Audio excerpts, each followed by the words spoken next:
In the ancient Greek era, there existed a stark contrast.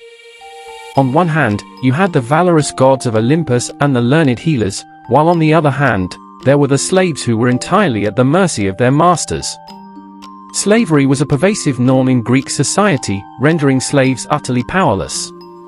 They were considered property, scorned, and treated as less than human. Only free men and women were entitled to a dignified life.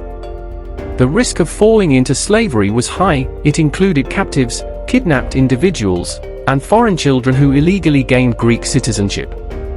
Slavery extended beyond just men. Girls were also bought and enslaved through various means. Native fathers could sell their daughters for various reasons, and women from foreign lands captured in battles often became slave girls. Even young girls abandoned by their parents could end up as slaves. The fate of these slave girls depended on their buyers. Initially, they were assessed for physical attributes and overall health, then haggled over and priced accordingly. They were assigned various tasks, often involving strenuous labor in their masters' households. More adaptable and amiable girls might find themselves in the service of the mistress, which was considered a better fate. The mistress could treat the girl with kindness or harshness, depending on her mood. Sometimes, a girl might be taken into the house to satisfy the master's desires, a practice deemed normal.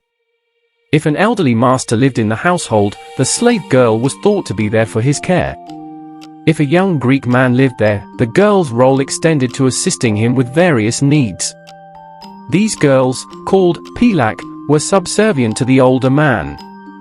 They cared for him, managed his clothing, aided in bathing, and served guests.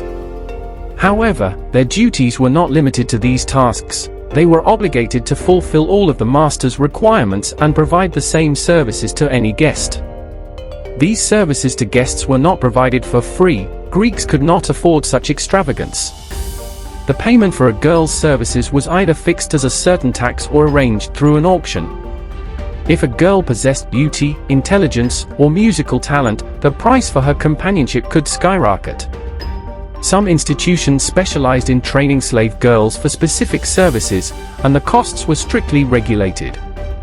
In a secluded setting, prices were negotiated, while in deserted alleys, financial transactions took place.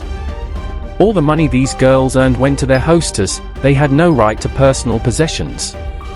The period of beauty and youth was fleeting, and when a slave girl lost her attractiveness, she was often discarded without ceremony. Similarly, unfit girls were cast out of their masters' houses or specialized institutions into the streets, left without any means of survival, facing imminent death.